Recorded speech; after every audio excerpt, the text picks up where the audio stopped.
একটি আদর্শ ব্যাকটেরিয়ার গঠন। Structure of A typical bacterium. ব্যাকটেরিয়ার বাহ্যিক আকার, আকৃতি ও প্রকৃতিতে যেমন উল্লেখযোগ্য পার্থক্য আছে, এদের কোষীয় গঠন তেমনই উল্লেখযোগ্য পার্থক্য বিদ্যমান আছে।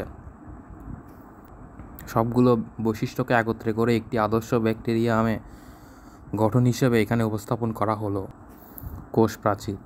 প্রতিটি ব্যাকটেরিয়াম কোষকে ঘিরে একটি জড় কোষ প্রাচীর থাকে। কোষ প্রাচীরের প্রধান উপাদান লিউকোপ্রোটিন, লিউকোপেপটাইড জাতীয়, যাকে মিউরিন বা পেপটিডোগ্লাইকান বলে। পেপটিডোগ্লাইকান একটি carbohydrate polymer.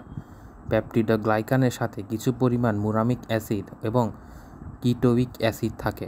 Gram positive ব্যাকটেরিয়াতে peptidoglycan স্তরটি বেশ পুরু থাকে, যা ক্রিস্টাল ভায়োলেন্ট রং ধরে রাখতে পারে। গ্রাম নেগেটিভ ব্যাকটেরিয়াতে পেপটিডোগ্লাইকান স্তরটি পাতলা থাকে এবং এর ওপর ফসফোলিপিড লিপোপলিস্যাকারাইডের একটি পাতলা স্তর থাকে। এজন্যই এরা ভায়োলেট রং ধরে রাখতে পারে না। মাইকোপ্লাজমাতে জড় প্রাচীর নেই বললেই চলে। এরা ক্ষুদ্রতম ব্যাকটেরিয়া। লাইসোজাইম এনজাইম দ্বারা এর কোষ প্রাচীর বিগলিত হয়। ক্যাপসুল। বহু ব্যাকটেরিয়া কোষ প্রাচীরকে ঘিরে জটিল কার্বোহাইড্রেট, পলিস্যাকারাইড বা পলিপেপটাইড নিয়ে গঠিত একটি পুরু স্তর থাকে, যাকে ক্যাপসুল বলে। একে স্লাইম স্তরও বলা হয়। প্রতিকূল পরিবেশে থেকে ব্যাকটেরিয়াকে রক্ষা করা এর প্রধান কাজ। ফ্লাজেলা। প্রধান ব্যাকটেরিয়া একটি ফ্লাজেলাম বা একাধিক ফ্লাজেলা থাকে। ব্যাকটেরিয়া ফ্লাজেলা নলাকার রড বিশেষ ফ্লাজেলিন নামক প্রোটিন দিয়ে ফ্লাজেলা গঠিত। প্রতিটি ফ্লাজেলার 3টি অংশ থাকে, যথা 1 সূত্র, 2 সংক্ষিপ্ত হুক, 3 basal body. Basal body flagellum কোষকে প্লাজমা মেমব্রেনের সাথে যুক্ত রাখে। প্লাজমা ফ্লাজেলা ব্যাকটেরিয়া চলনে অংশগ্রহণ করে। পিলি। কতগুলো গ্রাম নেগেটিভ ব্যাকটেরিয়া অপেক্ষাকৃত ক্ষুদ্র, দৃঢ়, সংখ্যায় অধিক লোম সদৃশ অঙ্গ থাকে, যাকে পিলি বলে। পিলিন নামক প্রকার প্রোটিন দিয়ে তৈরি। পোষক কোষের সাথে সংযুক্তি কাজ করে থাকে পিলি। গনেরিয়া ব্যাকটেরিয়া পিলি দ্বারা পোষক কোষের সাথে যুক্ত হয়। Plasma membrane. সাইটোপ্লাজমকে বেষ্টন করে সজীব প্লাজমা মেমব্রেন অবস্থিত। এটি সরল শৃঙ্খলের ফসফোলিপিড বাইলেয়ার হিসেবে অবস্থিত। এর সাথে মাঝে মাঝে লিপোপ্রোটিন থাকে। এতে কোলেস্টেরল থাকে না। ব্যাকটেরিয়ার প্লাজমা মেমব্রেন বিপাকীয় কাজে অংশ নেয়। বায়বীয় ব্যাকটেরিয়া প্লাজমা মেমব্রেন বহু শাসনিক ও ফসফোরাইলেটিক এনজাইম ধারণ করে, মাইটোকন্ড্রিয়ার অনুরূপ। ফটোসিনথেটিক ব্যাকটেরিয়াতে প্লাজমা মেমব্রেন ভেতরের দিকে ভাঁজ হয়ে থাইলয়েড সদৃশ গঠন সৃষ্টি করে। ব্যাকটেরিয়াতে মাইটোকন্ড্রিয়া নেই, তবুও কিছু এটিপি তৈরি হয়। সাবস্ট্রেট লেভেল ফসফোরাইলেশন প্রক্রিয়া, কারণ ব্যাকটেরিয়া প্লাজমা মেমব্রেনে ফসফোরাইলেটিক এনজাইম থাকে। মেসোসোম। ব্যাকটেরিয়া কোষের প্লাজমা মেমব্রেন কখনো কখনো ভেতরের দিকে খাঁজ হয়ে থলির মতো গঠন সৃষ্টি করে, যাকে মেসোসোম বলে। অনেকের মতে মেসোসোম কোষ বিভাজনে সাহায্য করে থাকে। সাইটোপ্লাজম মেমব্রেন দিয়ে পরিবেষ্টিত অবস্থায় সাইটোপ্লাজম অবস্থিত। সাইটোপ্লাজম বর্ণহীন, স্বচ্ছ। এতে বিদ্যমান থাকে ছোট ছোট কোষ গহ্বর, চর্বি, শর্করা জাতীয় খাদ্য, প্রোটিন, খনিজ পদার্থ, লৌহ, ফসফরাস, সালফার ইত্যাদি। গহ্বরগুলো কোষরস দিয়ে পূর্ণ থাকে। সাইটোপ্লাজমে অবস্থিত উল্লেখযোগ্য অঙ্গাণু হল মুক্ত রাইবোজোম এবং পলিরাইবোজোম। ক্রোমাটোফোর সাধারণত থাকে না, তবে সালোক সংশ্লেষণকারী ব্যাকটেরিয়া সাইটোপ্লাজমে ক্রোমাটোফোর থাকে। তরুণ ব্যাকটেরিয়া সাইটোপ্লাজমে ক্ষুদ্র ক্ষুদ্র দানা আকারে ভলিউটিন থাকে। বয়োবৃদ্ধির সাথে সাথে এ সকল দানা কোষ গহ্বরে স্থানান্তরিত হয়। এগুলো খাদ্য সঞ্চয় করে। ক্রোমোজোম। কোষের সুগঠিত নিউক্লিয়াসের পরিবর্তে কেবলমাত্র একটি ক্রোমোজোম থাকে, যা সাইটোপ্লাজমে অবস্থিত। প্রকৃতপক্ষে এটি একটি দ্বিসূত্রক ডিএনএ অণু। এটি কার্যত বৃত্তাকার এবং নগ্ন অবস্থায়, অর্থাৎ এতে ক্রোমোজোমাল হিস্টোন প্রোটিন থাকে না। ক্রোমোজোমকে ঘিরে কোনো নিউক্লিয়ার আবরণ থাকে না। সাইটোপ্লাজম ডিএনএ সমৃদ্ধ অঞ্চলকে নিউক্লিয়য়েড বা সিউডোনিউক্লিয়াস বলে। প্লাজমিড। বহু ব্যাকটেরিয়াতে বৃহৎ ক্রোমোজোম ছাড়াও একটি ক্ষুদ্রাকার ও প্রকৃত বৃত্তাকার ডিএনএ অণু থাকে, যাকে বলা হয় প্লাজমিড। প্লাজমিড সমবিভাজন ক্ষমতা সম্পন্ন এবং এতে অল্প সংখ্যক জিন থাকে। জিন প্রযুক্তিতে ট্রান্সজেনিক ব্যাকটেরিয়া বা জীব সৃষ্টিতে ভেক্টর হিসেবে প্লাজমিড ব্যবহৃত হয়। ফ্লাজেলা ও পিলির মধ্যে পার্থক্য। ফ্লাজেলা, পিলি কোষ প্রাচীরের ভেতর পাদদেশীয় গ্র্যানিউল থেকে সৃষ্টি হয়। কোষের সাইটোপ্লাজম থেকে সৃষ্টি হয়। সূত্রাকার লম্বা অঙ্গবিশেষ, খাটো ফাঁপা দণ্ডাকার শক্ত লম্বা অঙ্গবিশেষ। ফ্লাজেলিন নামক প্রোটিন দিয়ে তৈরি, পিলিন নামক প্রোটিন দিয়ে তৈরি। ব্যাকটেরিয়া কোষে এদের সংখ্যা কম থাকে, এদের সংখ্যা বেশি থাকে। ফ্লাজেলা চলনে সাহায্য করে, পিলি পোষকদের সংযুক্তিতে সহায়তা করে। ব্যাকটেরিয়ার জনন, রিপ্রোডাকশন অফ ব্যাকটেরিয়া। ব্যাকটেরিয়ার প্রধান জনন পদ্ধতি হলো দ্বিবিভাজন পদ্ধতি। এটি একটি অযৌন পদ্ধতি। কুঁড়ি তথা মুকুলোদ্গম প্রক্রিয়ায় কোনো কোনো ব্যাকটেরিয়াতে সংখ্যা বৃদ্ধি হতে পারে। কুঁড়ি সৃষ্টি পদ্ধতিকে অঙ্গজ জনন পদ্ধতি বলা যেতে পারে। দ্বিবিভাজন, বাইনারি ফিশন। একটি কোষ সমান দুভাগে ভাগ হওয়ার নাম দ্বিবিভাজন। অন্যভাবে বলা যায় দ্বিবিভাজন হলো আদি কোষের অযৌন জনন প্রক্রিয়া, যেখানে নিউক্লিয়ার বস্তু ডিএনএ সমান দুভাগে বিভক্ত হয়। দ্বিবিভাজন পদ্ধতি ব্যাকটেরিয়ার সংখ্যা বৃদ্ধি তথা প্রজননের প্রধান উপায়। এই প্রক্রিয়ায় একটি ব্যাকটেরিয়া কোষ বিভক্ত হয়ে সম আকারে দুটি পরিণত হয় এবং এভাবেই দ্রুত সংখ্যা বৃদ্ধি ঘটতে থাকে। প্রক্রিয়াটি নিম্নলিখিত উপায়ে সম্পন্ন হয়। ব্যাকটেরিয়ার ক্রোমোজোম তথা ডিএনএ ব্যাকটেরিয়া কোষের দুপ্রান্তে মাঝামাঝি অবস্থান নেয় এবং প্লাজমা মেমব্রেনের সাথে সংযুক্ত হয়। প্লাজমা মেমব্রেনের সাথে সংযুক্ত অবস্থায় ডিএনএ অণু রেপ্লিকেশন হয়। এই অবস্থায় কোষটি লম্বায় বৃদ্ধি পায়। কোষ প্রাচীর এবং প্লাজমা মেমব্রেনের বৃদ্ধি কোষের দুপ্রান্তের মাঝখানে ঘটে থাকে। কোষ প্রাচীর ও প্লাজমা মেমব্রেন লম্বায় বৃদ্ধির কারণে ডিএনএ রেপ্লিকা দুই দিকে পৃথক হয়ে যায়। লম্বায় বৃদ্ধিপ্রাপ্ত কোষের মাঝখানে প্লাজমা মেমব্রেন ক্রমশ ভেতরের দিকে বৃদ্ধিপ্রাপ্ত হতে থাকে এবং একই সাথে ওই দুই অংশে কোষ প্রাচীর সংশ্লেষিত হতে থাকে। এ সময় একটি কোষ দুটি কোষে পরিণত হয়। কোষ পর্যায়ে টার্গেট প্রেসারের কারণে নতুন সৃষ্ট অপ্রত্য দুটি পরস্পর পৃথক হয়ে যায়। অপ্রত্য কোষ দুটি বৃদ্ধি পেয়ে মাতৃকোষের সমান আকার হয় এবং পুনরায় বিভাজন প্রক্রিয়ায় অংশগ্রহণ করতে পারে। পরিবেশ উপযুক্ত হলে আমাদের অন্ত্রের ইকোলাই ব্যাকটেরিয়া প্রতি 20 মিনিটে দ্বিগুণ হতে পারে। এই প্রক্রিয়া চলতে থাকলে একদিনের ইকোলাইয়ের 72টি জেনারেশন সৃষ্টি হতে পারে। 4.7 সেক্সটিলিয়ন ব্যাকটেরিয়া, যার ওজন 1 লক্ষ পাউন্ড, কিন্তু বাস্তবে তা হয় না, কারণ কয়েক জেনারেশন বৃদ্ধির পরই এদের খাবারের ঘাটতি দেখা দেয় এবং বজ্র পরিবেশকে বিষাক্ত করে ফেলে, তাই দ্বিবিভাজন প্রক্রিয়া বন্ধ হয়ে যায়। সংক্রামক ব্যাকটেরিয়ার ক্ষেত্রে পোষক দেহের ইমিউন সিস্টেম দ্বারা ব্যাকটেরিয়া অব্যাহত দ্বিবিভাজন প্রক্রিয়া বন্ধ হয়ে যায়। প্রয়োগকৃত ঔষধ দ্বিবিভাজন প্রক্রিয়া বন্ধ করতে পারে, ফলে রোগ আরোগ্য হয়। কিছু প্রজাতির ব্যাকটেরিয়া অনুকূল পরিবেশে মুকুলোদ্গম প্রক্রিয়ায় অঙ্গজ জনন সম্পন্ন করে। কোনো কোনো ব্যাকটেরিয়াতে মুকুলোদ্গম তথা কুঁড়ি সৃষ্টির মাধ্যমে সংখ্যা বৃদ্ধি ঘটে। প্রথমে একপাশে একটি ছোট কুঁড়ি বের হয়, পরে একদিকে কুঁড়ি ধীরে ধীরে বড় হয় এবং অপরদিকে মূল ব্যাকটেরিয়া নিউক্লিয়াস দুটি খণ্ডে বিভক্ত হয়। নিউক্লিয়েট বস্তু দুটি খণ্ডে মুকুল প্রবেশ করে। মুকুলটি মাতৃকোষের প্রায় সমান হলে পৃথক হয়ে যায়। অযৌন জনন, এইসেক্সুয়াল রিপ্রোডাকশন। প্রতিকূল পরিবেশে ব্যাকটেরিয়া গনিডিয়া বা অ্যান্ডোস্পোর সৃষ্টির মাধ্যমে প্রজনন সম্পন্ন করে। এই পদ্ধতিকে অযৌন জনন পদ্ধতি বলা হয়। গনিডিয়া, লিউকোথিরিস জাতীয় সূত্রাকার ব্যাকটেরিয়া অগ্রভাগ হতে গনিডিয়া নামক অযৌন একক সৃষ্টি হয়, যা একসময় পৃথক হয়ে যায় এবং অনুকূল পরিবেশে পূর্ণাঙ্গ ব্যাকটেরিয়া হিসেবে আত্মপ্রকাশ করে। অ্যান্ডোস্পোর বা অন্তরেণু উৎপাদন, সাধারণত বেসিলাস গোত্রের ব্যাকটেরিয়ার অভ্যন্তরে উৎপন্ন স্পোরই অ্যান্ডোস্পোর। এটি ব্যাকটেরিয়া হতে একটি অন্তরেণু উৎপন্ন হয় এবং তাই এর মাধ্যমে বংশবৃদ্ধি ঘটে না, প্রতিকূল পরিবেশে অতিক্রম করে মাত্র। অন্তরেণু গোলাকার বা ডিম্বাকার অত্যন্ত পুরু প্রাচীর আবৃত থাকে। অনুকূল পরিবেশে অন্তরেণু অঙ্কুরিত হয়ে একটি মাত্র ব্যাকটেরিয়া কোষ সৃষ্টি করে। এটি প্রকৃতপক্ষে জনন প্রক্রিয়া নয়। যৌন জনন, প্রকৃতপক্ষে ব্যাকটেরিয়া কোনো যৌন জনন ঘটে না, যেখানে কোনো গ্যামেট সৃষ্টি হয় না, কোনো মায়োসিস বিভাজন হয় না, কোনো ডিপ্লয়েড কোষ তৈরি হয় না, কোনো জাইগোট তৈরি হয় না, তবে বংশগতীয় বস্তু জেনেটিক ম্যাটেরিয়াল স্থানান্তরিত হয়। বংশগতীয় বস্তু ব্যাকটেরিয়াল ক্রোমোজোম বা ডিএনএ 3 ভাবে স্থানান্তরিত হতে পারে।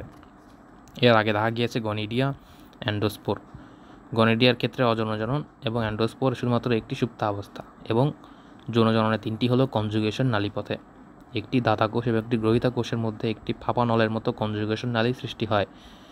এই নালীপথে দাতাকোষ থেকে সাধারণত প্লাজমিড গ্রহিতা কোষে স্থানান্তরিত হয়। প্রথমে প্লাজমিড রেপ্লিকেট করে দুটি হয়, একটি দাতাকোষ থেকে যায়, অপরটি নালিকাপথে গ্রহিতা কোষে স্থানান্তরিত হয়। বহু ব্যাকটেরিয়া এভাবে প্রচলিত ঔষধের প্রতি প্রতিরোধ হয়ে পড়ে। অতি বিরল ক্ষেত্রে দাতাকোষের আংশিক ক্রোমোজোমও এই নালীপথে গ্রহিতা কোষে স্থানান্তরিত হতে পারে।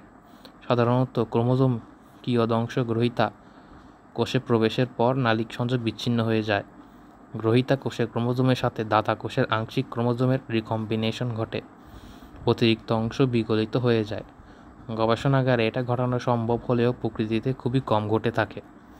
পরিবেশ থেকে অন্য ব্যাকটেরিয়া, সাধারণত মিটোব্যাকটেরিয়া, ডিএনএ গ্রহিতা কোষে প্রবেশ করে রিকম্বিনেট করতে পারে। একে বলে ট্রান্সফরমেশন। ফাজ ভাইরাসের মাধ্যমে এক ব্যাকটেরিয়ার জিনোম কখনো ফাজ জিনোম অন্য ব্যাকটেরিয়াতে প্রবেশ করে রিকম্বিনেট ঘটাতে পারে। একে ট্রান্সডাকশন বলে। 1952 সালে জিন্ডার অ্যান্ড লিডেনবার্গ নামক দুজন বিজ্ঞানী সালমোনেরা ব্যাকটেরিয়া এই প্রক্রিয়াটি আবিষ্কার করেন। উল্লেখ্য, জশুয়া লিডেনবার্গ ও এডওয়ার্ড টাটম বিজ্ঞানীদ্বয় 1954 সালে এস্কেরিচিয়া কলি নামক ব্যাকটেরিয়ার যৌন প্রবণতা আবিষ্কার করার স্বীকৃতিস্বরূপ 1958 সালে মেডিসিনে নোবেল পুরস্কার লাভ করেন। ব্যাকটেরিয়ার অর্থনৈতিক গুরুত্ব, economic importance of bacteria. Bacteria আমাদের উপকার এবং অপকার দুই করে থাকে। উভয় গুণাবলীর জন্য ব্যাকটেরিয়া বিশেষ গুরুত্বপূর্ণ। ব্যাকটেরিয়ার উপকারিতা চিকিৎসা ক্ষেত্রে অ্যান্টিবায়োটিক ওষুধ তৈরি। ব্যাকটেরিয়া হতে সাবটিলিন, পলিমিক্সিন গুরুত্বপূর্ণ অ্যান্টিবায়োটিক ওষুধ প্রস্তুত করা হয়। প্রতিষেধক টিকা তৈরিতে ব্যাকটেরিয়া হতে কলেরা, টাইফয়েড, যক্ষ্মা প্রভৃতি রোগের প্রতিষেধক প্রস্তুত করা হয়। ডিপিটি, ডিপথেরিয়া, হুপিং কাশি, ধনুষ্টাঙ্কর রোগের টিকা ও প্রতিষেধক ব্যাকটেরিয়া হতে প্রস্তুত করা হয়। কর্নেবোব্যাকটেরিয়াম ডিপথেরি ও বোর্ডেটেলিয়া পারটুসিস এবং ক্লস্ট্রিডিয়াম টেটানি হতে ডিপিটি, ডিপথেরিয়া, পারটুসিস এবং টিটেনাস নামকরণ করা হয়েছে। কৃষিক্ষেত্রে মাটির উর্বরতা বৃদ্ধিতে ব্যাকটেরিয়া অবদান অনেক। মাটির জৈব পদার্থ সঞ্চয়ে ব্যাকটেরিয়া প্রত্যক্ষ ভূমিকা আছে। ব্যাকটেরিয়া মাটির উপাদান হিসেবে কাজ করে।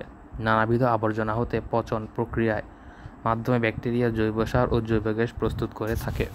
নাইট্রোজেন সংবর্ধনে অ্যাজোটোব্যাক্টর, সিউডোমোনাস, ক্লস্ট্রিডিয়াম প্রভৃতি ব্যাকটেরিয়া সরাসরি বায়ু হতে নাইট্রোজেন গ্রহণ করে নাইট্রোজেন যৌগ পদার্থ হিসেবে মাটিতে সংস্থাপন করে, ফলে মাটির উর্বরতা বৃদ্ধি পায়। রাইজোবিয়াম ব্যাকটেরিয়া শিম জাতীয় উদ্ভিদের মূলে নিডিওলে নাইট্রোজেন সংবন্ধন করে থাকে। বাংলাদেশের মসুর ডালের মূলে নডিউল তৈরি করে। রাইজোবিয়াম গণের তিনটি প্রজাতি, এগুলো হলো আর বাংলাদেশে, আর বিনে, আর ল্যাটিন। বাংলাদেশে পরমাণু কৃষি গবেষণা ইনস্টিটিউট বিনা এর তরুণ বিজ্ঞানী ডক্টর হারুন ওর রশিদ এ ব্যাকটেরিয়ার আবিষ্কারক।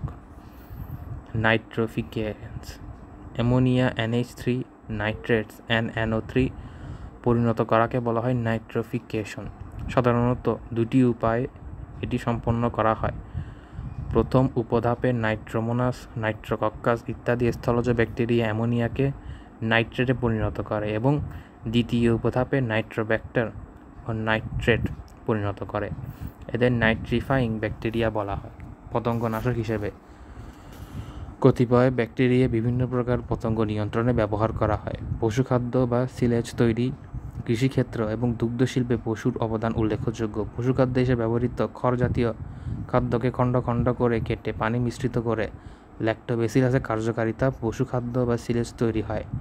ইস্ট মিশ্রিত খাদ্য খাওয়ালে গাভীর দুধ গুণগত মান বৃদ্ধি পায়। ফলন বৃদ্ধিতে কিছু বিশেষ ব্যাকটেরিয়া প্রয়োগ করে ধানের উৎপাদন শতকরা 31.8 ডিগ্রি ভাগ এবং গমের উৎপাদন শতকরা 20.8 ভাগ বাড়ানো সম্ভব হয়েছে। শিল্পক্ষেত্রে চা, কফি, তামাক প্রক্রিয়াজাতকরণে বেসিলাস মেগাটেরিয়াম নামক ব্যাকটেরিয়া গুরুত্বপূর্ণ ভূমিকা পালন করে। দুগ্ধ শিল্পে স্ট্রেপ্টোকক্কাস ল্যাকটিস, ল্যাক্টোবেসিলাস জাতীয় ব্যাকটেরিয়া সহায়ক দুগ্ধ হতে মাখন, দই, পনির, ঘোল, ছানা প্রভৃতি তৈরি হয়। পাট শিল্পে ব্যাকটেরিয়া পচন ক্রিয়ার ফলেই পাটের আঁশগুলো পৃথক হয়ে যায় এবং সহজেই পাটের কাণ্ড থেকে আঁশ ছাড়াতে পারি। কাজেই আমাদের অর্থনীতিতে ব্যাকটেরিয়া গুরুত্ব ভূমিকা তুলনাহীন। এই ব্যাপারে ক্লস্ট্রিডিয়াম জাতীয় ব্যাকটেরিয়া ভূমিকা যথেষ্ট। চামড়া শিল্পে চামড়া হতে লোম ছড়ানোর ব্যাপারে ব্যাকটেরিয়ার ভূমিকা অপরিসীম। এক্ষেত্রে ব্যাসিলাসের বিভিন্ন প্রজাতির চামড়ার লোম ছড়ানোর কাজে ব্যবহৃত হয়। বায়োগ্যাস বা জৈব গ্যাস তৈরিতে এবং হেভি মেটাল ভারী ধাতু পৃথকীকরণেও ব্যাকটেরিয়া গুরুত্বপূর্ণ ভূমিকা পালন করে। 13. বায়োগ্যাস বা জৈব গ্যাস তৈরিতে। 14. টেস্টিং সল্ট প্রস্তুতিতে ব্যাকটেরিয়া ব্যবহার করা হয়। খাদ্যকে সুস্বাদু ও মুখরোচক করতে এই সল্ট ব্যবহৃত হয়। রাসায়নিক পদার্থ প্রস্তুতকরণে ভিনেগার, ল্যাকটিক অ্যাসিড, অ্যাসিটোন প্রভৃতি রাসায়নিক দ্রব্য প্রস্তুতকরণেও বিভিন্ন শিল্পক্ষেত্রে ব্যাকটেরিয়া ব্যবহার করা হয়। মানব জীবনে। 16. সেলুলোজ হজমে গবাদি পশু ঘাস, খড় ইত্যাদি খেয়ে থাকে। এদের প্রধান উপাদান সেলুলোজ। গবাদি পশু অন্তরে অবস্থিত এক প্রকার ব্যাকটেরিয়া সেলুলোজ হজম করতে প্রত্যক্ষভাবে সাহায্য করে থাকে, তাই পশুপালন সহজ হয়। ভিটামিন তৈরিতে মানুষের অন্তরে এস্কেরিচিয়া কলি ও অন্যান্য bacteria vitamin B, vitamin K, vitamin B two, folic acid, biotin প্রভৃতি পদার্থ প্রস্তুত ও সরবরাহ করে থাকে। জিন প্রকৌশলে অনেক ব্যাকটেরিয়া ইকোলাই ও অ্যাগ্রোব্যাকটেরিয়াম প্রভৃতি বাহক হিসেবে সার্থকভাবে ব্যবহার করা হয়। পরিবেশ উন্নয়নে আবর্জনা পচনে উদ্ভিদ ও প্রাণীর যাবতীয় মৃতদেহ, বর্জ্য পদার্থ ও অন্যান্য জঞ্জাল পচন প্রক্রিয়ায় ব্যাকটেরিয়া অত্যন্ত গুরুত্বপূর্ণ ভূমিকা পালন করে থাকে। পরিবেশের সুরক্ষায় গুরুত্বের জন্য ব্যাকটেরিয়াকে প্রকৃতির ঝাড়ুদার বলে। পেয় নিষ্কাশনে জৈব বর্জ্য পদার্থকে দ্রুত রূপান্তরিত করে ব্যাকটেরিয়া প্রয়োগ প্রণালীতে সুষ্ঠু ও চালু রাখে, যেমন জুগরেলা রামিরিরা। তেল অপসারণে সমুদ্রের পানিতে ভাসমান তেল অপসারণে তেল খাওয়ার ব্যাকটেরিয়া ব্যবহার করা হয়, যেমন সিউডোমোনাস আয়েরুজিনোসা। বায়োগ্যাস উৎপাদনে ব্যাসিলাস, ইকোলাই, ক্লস্ট্রিডিয়াম ও মেথানোকক্কাস ইত্যাদি বায়োগ্যাস উৎপন্ন করে। ব্যাকটেরিয়ার অপকারিতা। মানুষের রোগ সৃষ্টি। মানুষের অধিকাংশ মারাত্মক রোগগুলোই ব্যাকটেরিয়া দিয়ে হয়ে থাকে। মানুষের যক্ষা মাইক্রোব্যাকটেরিয়াম টিউবারকুলোসিস দিয়ে, নিউমোনিয়া ডিপ্লোকক্কাস পিনিউমনি দিয়ে, টাইফয়েড সালমোনেলা টাইফি দিয়ে, কলেরা ভিব্রিও কলেরা দিয়ে, ডিপথেরিয়া করিনেব্যাকটেরিয়াম ডিপথেরি দিয়ে, আমাশয় ব্যাসিলাস ডিসেন্ট্রি দিয়ে, ধনুষ্টাঙ্কর বা টিটেনাস ক্লস্ট্রিডিয়াম টেটানি দিয়ে, হুপিং কাশি বর্দেতেলা পার্টুসিস দিয়ে ইত্যাদি ব্যাকটেরিয়া ঘটিত রোগ। এছাড়াও অ্যানথ্রাক্স, মেনিনজাইটিস, লেপ্রসি, অ্যান্ডিউলেটেড ফিভার ইত্যাদি রোগ ব্যাকটেরিয়া দিয়ে হয়ে থাকে। যৌনবাহিত রোগ, সেক্সুয়ালি ট্রান্সমিটেড ডিজিজ এসটিডি। যে সকল রোগ যৌন মিলন সংক্রান্ত মাধ্যমে এক ব্যক্তি থেকে অন্য ব্যক্তি ছড়িয়ে পড়ে সেসব রোগকে যৌনবাহিত রোগ বলে, যেমন গনেরিয়া, সিফিলিস। নিসেরিয়া গনোরি প্রজাতিভুক্ত ব্যাকটেরিয়ার সংক্রমণে সৃষ্ট যৌনবাহিত রোগকে গনেরিয়া বলে। এতে গর্ভকালের জটিলতা ছাড়াও নারী পুরুষ উভয় বন্ধ্যা হয়ে যেতে পারে। ট্রিপোনেমা পালিডিয়াম নামক ব্যাকটেরিয়াতে গর্ভকালের জটিলতা ছাড়াও নারী পুরুষ উভয় বন্ধ্যা হয়ে যেতে পারে। ট্রিপোনিয়াম ব্যাকটেরিয়াম সংক্রান্ত সেই যৌনবাহিত রোগকে সিফিলিস বলে। অর্থাৎ সিফিলিসের কারণ হলো ট্রেপোনেমা পালিডাম। এ রোগের কারণ দেহে দীর্ঘকালীন জটিলতা দেখা দিতে পারে এবং সঠিক চিকিৎসা না হলে মৃত্যু হতে পারে। অন্যান্য প্রাণীর রোগ, গরু মহিষের যক্ষা মাইক্রোব্যাকটেরিয়াম বোভিস ও অ্যান্ডিলেটেড ফিভার, ভেড়ার অ্যানথ্রাক্স ব্যাসিলাস অ্যানথ্রাসিস, ইঁদুরের প্লেগ, হাঁস মুরগির কলেরা, গালফোলা রোগ, পাস্টেরুলা মাল্টোসিডা প্রভৃতি রোগে ব্যাকটেরিয়া দিয়ে হয়ে থাকে। উদ্ভিদের রোগ সৃষ্টি। বিভিন্ন ফসলি উদ্ভিদের অনেক রোগ ব্যাকটেরিয়া দিয়ে হয়ে থাকে, এতে ফসলের ফলন অনেক কমে যায়। গমের টুন্ডু রোগ, অ্যাগ্রোব্যাকটেরিয়াম টিট্রিসি। ধানের পাতা দশা, লিফ ব্লাইট রোগ ও জ্যান্থোমোনাস ওরাইজি দিয়ে আখের আঠা ঝরা রোগ, জ্যান্থোমোনাস ভাস্কুলোরম ইত্যাদি রোগ হয়ে থাকে। এছাড়াও লেবুর ক্যাঙ্কার ও আলুর স্ক্যাব, টমেটোর স্কার, আপেলের ফায়ার ব্লাইট, তামাকের ব্লাইট, শিমের লিফ স্পষ্ট রোগ ব্যাকটেরিয়া দিয়ে হয়। খাদ্যদ্রব্যের পচন ও বিষাক্তকরণ, ব্যাকটেরিয়া নানা রকম টাটকা ও সংরক্ষিত শাকসবজি দ্রব্যের পচন ঘটিয়ে আমাদের প্রচুর আর্থিক ক্ষতি সাধন করে। ক্লস্ট্রিডিয়াম বোটুলিয়াম নামক ব্যাকটেরিয়া খাদ্যে বোটুলিন নামক বিষাক্ত পদার্থ তৈরি করে থাকে। এতে মানুষের মৃত্যু ঘটতে পারে, যাকে বোটুলিজম বলে। পানি দূষণ, কোলিফর্ম ব্যাকটেরিয়া সাধারণত মল দিয়ে দূষিত পানিকে পানের অযোগ্য করে। মাটির উর্বরতা নষ্ট, নাইট্রোজেন জাতীয় উপাদান মাটির উর্বর করে রাখে, কিন্তু কতিপয় ব্যাকটেরিয়া যেমন বেসিলাস ডিনিট্রিফিকেন্স নাইট্রিফিকেশন প্রক্রিয়া মাটিস্থ নাইট্রোজেনকে ভেঙে মুক্ত নাইট্রোজেনে পরিণত করে এবং মাটির উর্বরতা হ্রাস করে, ফলে ফসল উৎপাদন কমে যায়। নিত্যদ্রব্যের ক্ষতি সাধন, ব্যাকটেরিয়া কাপড়-চোপড়, লোহা, কাঠের আসবাবপত্র অনেক দ্রব্য আদির ক্ষতি করে থাকে, যেমন ডিসালফোভিব্রিও এসপি লোহার পাইপে ক্ষতের সৃষ্টি করে পানি সরবরাহ বিঘ্ন ঘটায়। বায়োটেরিজম বা জৈব সন্ত্রাস, ক্ষতিকর জীবাণুকে যুদ্ধে ব্যবহার করা হয়ে থাকে, যাকে বায়োটেরিজম বলে। যানবাহন দুর্ঘটনা, ক্লস্ট্রিডিয়াম এসপি বিমানের জ্বালানিতে জমালে বিমান দুর্ঘটনা ঘটতে পারে।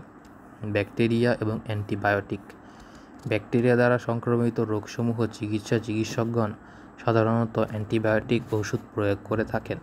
অ্যান্টিবায়োটিক সমূহ সাধারণত রাসায়নিক পদার্থ, যা নির্দিষ্ট মাত্রায় প্রয়োগ করলে মানবদেহের কোনো ক্ষতি হয় না, অথচ সংক্রামক ব্যাকটেরিয়ার মৃত্যু ঘটায়।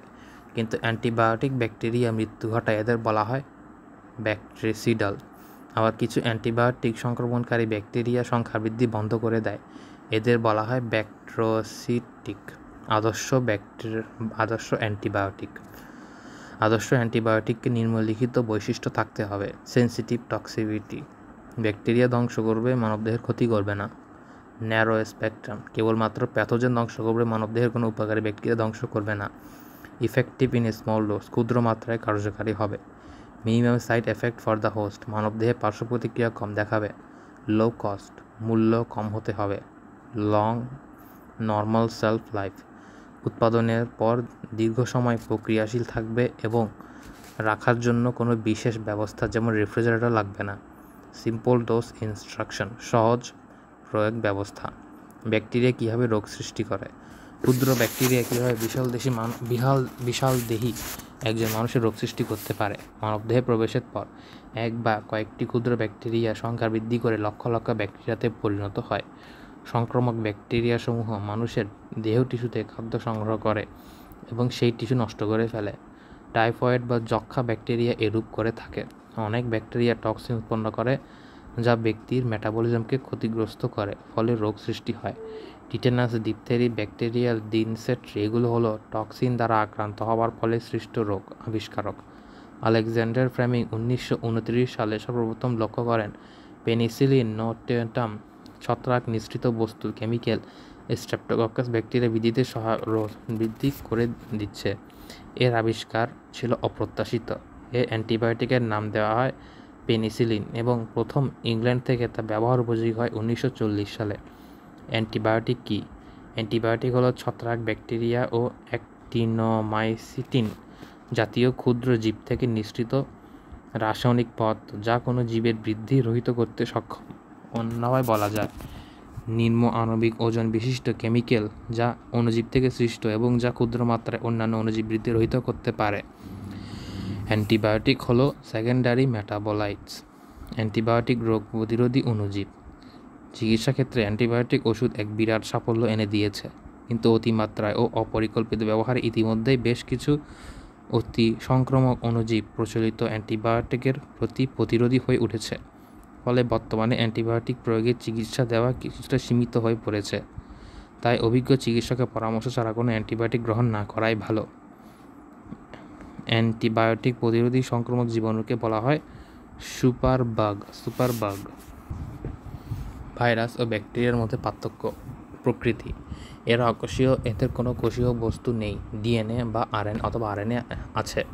এরা কোষীয়, এদের আদি প্রকৃতির নিউক্লিয়াস থাকে। এরা অতি আণবিক কণিক 0.01 হতে 0.3 মাইক্রোমিটার। এরা আণুবীক্ষণিক 0.2 হতে 5 মাইক্রোমিটার। সজীব কোষের বাইরে বংশবৃদ্ধি করতে পারে না। সজীব কোষের বাইরে বংশবৃদ্ধি করতে পারে। কেলাসিত অবস্থায় এরা সজীব কোষে প্রবেশ করে পুনরায় জীবের লক্ষণ প্রকাশ করে। কেলাসিত করলে এরা জীবের লক্ষণ প্রকাশ করে না। এতে সাইটোপ্লাজম ও কোনো ক্ষুদ্রাঙ্গ নেই এবং বিভাগ প্রক্রিয়া দেখা যায় না। এতে সাইটোপ্লাজম ও রাইবোজোম নামক ক্ষুদ্রাঙ্গ আছে এবং বিভাগ প্রক্রিয়া ঘটে। ভাইরাসের নিউক্লিক ক্যাপসিড এর মধ্যে অবস্থান করে। ব্যাকটেরিয়ার নিউক্লিক অ্যাসিড সাইটোপ্লাজমে অবস্থান করে। কোষে ডিএনএ বা আরএনএ যে কোনো এক প্রকার নিউক্লিক অ্যাসিড থাকে। কোষে ডিএনএ এবং আরএনএ উভয় প্রকার নিউক্লিক অ্যাসিড থাকে। এদের দেহে কোনো এনজাইম থাকে না, এদের দেহে এনজাইম থাকে। ব্যাকটেরিয়া জনিত রোগ। ব্যাকটেরিয়া দিয়ে মানুষ, পশু এবং গাছপালা অসংখ্য রোগ সৃষ্টি হয়ে থাকে। এর মধ্যে কতিপয় রোগ ফসল ও মানুষের মারাত্মক ক্ষতি করে থাকে। দেশের অর্থনীতি বিপর্যস্ত করে। ব্যাকটেরিয়া দ্বারা আক্রান্ত হয়ে উদ্ভিদ সাধারণত ব্লাইট, উইল, গাল রট, ব্লাইট, উইল, গাল রট রোগ হয়ে থাকে। এখানে ব্যাকটেরিয়া, ধানের ব্লাইট রোগ এবং মানুষের কলেরা রোগ সম্বন্ধে সংক্ষিপ্ত আলোচনা করা হলো। ব্লাইট: গাছের ফুল, পাতা ও কাণ্ডের টিস্যুর ক্ষয়প্রাপ্তি, মরে যাওয়া বা শুকিয়ে যাওয়াকে ব্লাইট বলা হয়। এখানে ধান গাছের ব্লাইট রোগ নিয়ে আলোচনা করা হলো। ধান গাছের ব্লাইট রোগ।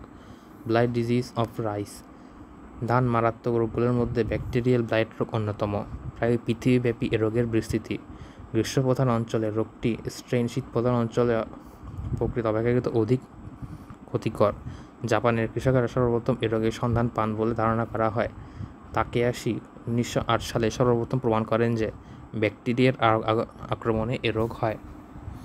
রোগ জীবাণু: ধান গাছের ব্যাকটেরিয়া ব্লাইট নামক রোগ সৃষ্টিকারী ব্যাকটেরিয়া নামক জ্যান্থোমোনাস ওরাইজি, ইসাইমা ও সুইংস।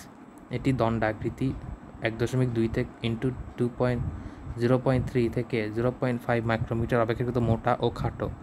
এরা সাধারণত এককভাবে থাকে, কখনো দুটি একসাথে থাকতে পারে, তবে চেইন সৃষ্টি করে না। এরা গ্রাম নেগেটিভ ব্যাকটেরিয়া ও স্পোর তৈরি করে না। এদের ক্যাপসুল নেই এবং একটি ফ্লাজেলাম থাকে। এগার মাধ্যমে ব্যাকটেরিয়ার গোলাকার মসৃণ মোমের ন্যায় হলুদাভ ও চকচকে কলোনি উৎপন্ন করে। এরা বিভিন্ন ঘাস যেমন লেসেরিয়া ওরাইজিডিস, ল্যাপ্টোক্লোয়াডুবিয়া, সাইপ্রাস রোটুন্ডাস, অ্যাস ডিফর্মিস ও বন্য ধানকে ওরাইজা রুফিপরগন ও অস্ট্রালিয়ানসিস বিকল্প পোষক হিসেবে বেঁচে থাকে। রোগ আক্রমণ: একাধিক উৎস থেকে রোগ আক্রমণ করতে পারে, যেমন রোগাক্রান্ত বীজ, রোগাক্রান্ত খড়, জমিতে পড়ে থাকা রোগাক্রান্ত শস্য অবশিষ্টাংশ ইত্যাদি। পাতার ক্ষত স্থান, কাটার স্থান লাগানোর আগে চারা গাছের আগা লম্বা কেটে দেওয়া হয়। হাইড্রাথোট বা পত্ররন্ধ্রের মাধ্যমে জীবাণু গাছের অভ্যন্তরে প্রবেশ করে এবং সংখ্যা বৃদ্ধি করে। জীবাণু শিরার অভ্যন্তরে প্রবেশ করে, মূলের অভ্যন্তরে প্রবেশ করে, পানি সরবরাহ বন্ধ করে দেয় এবং পাতা নতিয়ে পড়ে। অপেক্ষাকৃত উচ্চ তাপমাত্রা 25 থেকে 30 ডিগ্রি সেলসিয়াস, উচ্চ জলীয় চাপ, বৃষ্টি, জমিতে অধিক পানি রোগ আক্রমণে সহায়তা করে। অধিক পরিমাণ সার প্রয়োগ করে বিস্তার অনুকূল হয়। ঝড়ো বাতাস পাতায় ক্ষত সৃষ্টি করে থাকে আর ওই ক্ষত স্থান দিয়ে রোগ জীবাণু ভেতরে প্রবেশ করে রোগ সৃষ্টি করে। রোগের লক্ষণ: সাধারণত রোগের লক্ষণ পাতায় সীমিত থাকে। লক্ষণ নিম্নরূপ: সাধারণত আগস্ট-সেপ্টেম্বর মাসের দিকে এ রোগের সূচনা হয়। পাতায় ভেজা, চোখ অর্ধস্বচ্ছ ও লম্বা লম্বা দাগের সৃষ্টি হয়। অধিকাংশ ক্ষেত্রে পাতা দাগের শীর্ষে শুরু হয়। দাগ ক্রমশ দৈর্ঘ্য ও প্রস্থ বড় হতে থাকে এবং ঢেউ খেলানো প্রান্ত বিশিষ্ট হয়। দাগগুলো ক্রমশ হলুদ বা হলদেটে সাদা ধূসর বর্ণের হয়। সকালে দুধের মতো সাদা বা অর্ধস্বচ্ছ রসের স্থান হতে ধীরে ধীরে প্রবাহিত হয়। শেষ পর্যন্ত বিভিন্ন স্যাপ্রোফাইট ছত্রাকের আক্রমণে ক্ষতস্থান ধূসর বর্ণের হয়। আক্রমণ বেশি হলে পাতা দ্রুত শুকিয়ে যায় এবং গাছটি মারা যায়। লাগানোর 1 থেকে 3 সপ্তাহের মধ্যে চারাগুলো প্রাথমিকভাবে আক্রান্ত হতে পারে। আক্রান্ত বেশি হলে চারা ঢলে পড়ে। ধানের শীষে কোনো ফলন হয় না। আক্রান্ত গাছ অধিকাংশ ধান চিটায় পরিণত হয়। রোগ প্রতিরোধ, প্রতিকার ও প্রতিরোধ: সবচেয়ে কার্যকারী হলো রোগ প্রতিরোধকরণ চাষ করা। বীজই রোগ জীবাণুর প্রধান বাহক। ব্লিচিং পাউডার ও জিঙ্ক সালফেট দিয়ে 200 এবং 100 মিলি দিয়ে বীজ পরিশোধন করলে রোগ অনেকাংশে কমে যায়। কপার যৌগ, অ্যান্টিবায়োটিক এবং অন্যান্য রাসায়নিক দ্রব্য ব্যবহারে ভালো সুফল আনে না, কিছুটা উপকার হয়। জমিকে অবশ্যই আগাছামুক্ত রাখতে হবে। এছাড়াও ধানের খড় নিচ থেকে গজানো চারা সরাতে হবে। বীজতলা পানি কম রাখতে হবে। অতিবৃষ্টির সময় পানি সরানোর ব্যবস্থা রাখতে হবে। চারা থেকে চারার দূরত্ব, লাইন থেকে লাইনের দূরত্ব, সার প্রয়োগ বিশেষ করে ইউরিয়া বিজ্ঞানসম্মত হতে হবে। বীজ বুনা বা চারা লাগানোর আগে জমিকে ভালোভাবে শুকাতে হবে। পরিত্যক্ত খড় ও আবর্জনা পুড়িয়ে ফেলতে হবে। রোপণের সময় চারা গাছের পাতা ছাঁটাই করা যাবে না। নাইট্রোজেন সার বেশি ব্যবহার করা যাবে না। গাছ আক্রান্ত হলে সেই ক্ষেতে প্রতি হেক্টরে 2 কেজি ব্লিচিং পাউডার প্রয়োগ করতে হবে। ফিনাইল সালফিউরিক অ্যাসিটেট, ক্লোরামফেনিকল 10 থেকে 20 লিটার পরিমাণ মিশিয়ে আক্রান্ত ক্ষেতে ছিটালে রোগ নিয়ন্ত্রণ হয়। বীজ বপনের আগে 0.1% সিরিয়ান দ্রব্যে 8 ঘন্টা ভিজিয়ে রাখলে বীজবাহিত সংক্রমণ রোধ হয়। কলেরা রোগ জীবাণু ভিব্রিও কলেরা নামক ব্যাকটেরিয়া। এই ব্যাকটেরিয়া আকৃতি একটু বাঁকা কমার মতো। এর দৈর্ঘ্য 1 থেকে 5 মাইক্রন এবং প্রস্থ 0.4 থেকে 0.6 মাইক্রন। এর এক প্রান্তে ফ্লাজেলাম থাকে। কলেরা একটি gram negative bacteria. Robert cock সর্বপ্রথম কলেরা রোগের জীবাণু আবিষ্কার করেন। কলেরা রোগের জীবাণু দেহে ক্ষুদ্রাংশ মিউকাসের সাথে লেগে যায় এবং কলেরাজেন নামক টক্সিক নিঃসৃত করে। কলেরাজেন একটি অ্যান্টারোটক্সিক। বিভিন্ন কলেরার মধ্যে এশিয়াটিক কলেরা সবচেয়ে মারাত্মক। রোগ লক্ষণ। কলেরা রোগের প্রধান লক্ষণ হলো প্রবল উদারাময়। পায়খানার প্রথম দিকে মল থাকে, পরে চাল ধোয়া পানির মতো নির্গত হয়। রোগীর দেহে জ্বর থাকে এবং বমি হতে পারে। নাড়ি খুব ধীরগতি ও ক্ষীণ হয়। শরীর ঠান্ডা হয়ে যায়। রক্ত প্রবাহ কমে, মস্তিষ্কে O2 এর ঘাটতি দেখা দেয়। রোগী অচেতন হয়ে পড়ে। দেহে মাংসপেশি সংকোচন, ক্র্যাম্প এ রোগের প্রধান লক্ষণ। বমি বমি এবং ঘন ঘন পানির ন্যায় পাতলা পায়খানা করে রোগীর দেহ পানিশূন্য হতে দেখা দিতে পারে। এই কারণে প্রস্রাব বন্ধ হয়ে যায়। রোগীর প্রচণ্ড পিপাসা খিঁচুনি দেখা দেয়। রক্তচাপ ও তাপমাত্রা কমে যায়। তাপমাত্রা 95 থেকে 96 ডিগ্রি ফারেনহাইটে নেমে আসে। রোগের প্রচণ্ডতা রোগীর চোখ বসে যায়, দেহ বিবর্ণ হয়ে যায়, চামড়া কুঁচকে যায়। ব্যাপক পরিমাণ শরীর থেকে পানি ও হাইড্রোলাইটিক হারানোর ফলে রক্তে প্রোটিনের মাত্রা বেড়ে যায়, ফলে রোগী মারা যেতে পারে। এছাড়াও রক্ত সংবহন তন্ত্র অচল হয়ে রোগীর মৃত্যু হতে পারে। প্রতিকার। কলেরা রোগীর দেহে অতিমাত্রায় পানি ও লবণ বের হয়ে যায়, তাই পানি ও লবণ সমন্বয়ের জন্য শিরায় স্যালাইন দেওয়া উত্তম চিকিৎসা। সাথে ডাবের পানি ও খাবার saline ORS, oral rehydrate saline দেখা দিতে পারে। রোগীর মুখে খাবার গ্রহণ করতে না পারলে জরুরি ভিত্তিতে শিরার মাধ্যমে IV ফ্লুইড, ইন্ট্রাভেন্ট্রাস ফ্লুইড প্রয়োগ করতে হবে। রোগীকে দ্রুত হাসপাতালে স্থানান্তর করতে হবে। ডাক্তারের পরামর্শে অ্যান্টিবায়োটিক ইনজেকশন দেওয়া করতে হবে পারে। মোট কথা, রোগীর দেহে যেন পানিশূন্যতা না দেওয়া হয় সে ব্যবস্থা করতে হবে। প্রতিরোধ। কলেরা একটি পানিবাহিত রোগ, তাই বিশুদ্ধ পানি পানের ব্যবস্থা করতে হবে। দূষিত পানি, বাসি খাবার, রাস্তার উন্মুক্ত খাবার, পানীয় বর্জন করতে হবে। রোগীর ভেদ বমি থেকে মাছির সাহায্যে গৌণ সংক্রমণ ঘটে, তাই খাবার সবসময় ঢেকে রাখতে হবে। রোগীর পরিধেয় কাপড়, বিছানাপত্র পুকুর বা নদী নালায় না ধুয়ে সিদ্ধ করে রোদে শুকাতে দিতে হবে। সম্ভব হলে রোগীকে পৃথক করে রাখতে হবে। কোনো এলাকায় কলেরা দেখা দিলে সবার কলেরা ভ্যাকসিন নিতে হবে। কলেরা রোগীকে প্রচুর পরিমাণে ডাবের পানি ও কলেরা স্যালাইন খাওয়াতে হবে, যাতে পানি ও হাইড্রোলাইটের ঘাটতি পূরণ হয়। ব্যবহারিক। টক দই থেকে ব্যাকটেরিয়া পর্যবেক্ষণ ও অঙ্কন। তত্ত্ব, উপকরণ, পদ্ধতি। পর্যবেক্ষণ, সিদ্ধান্ত, অঙ্কন। এক্ষেত্রে পর্যবেক্ষণের ক্ষেত্রে স্লাইডটি অনুবীক্ষণ যন্ত্রের উচ্চ ক্ষমতা সম্পন্ন অবজেক্টের নিচে রেখে নিরীক্ষণ করলে লাল রঙের রঞ্জিত দণ্ডাকার ব্যাকটেরিয়া, ক্ষুদ্র পুঁতির মালার মতো গোলাকার ব্যাকটেরিয়া দেখা যাবে।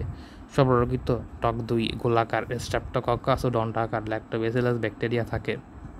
টক দইয়ের ব্যাকটেরিয়া মানুষের জন্য অপকারী নয়, তাই টক দই খেতে অসুবিধা নেই।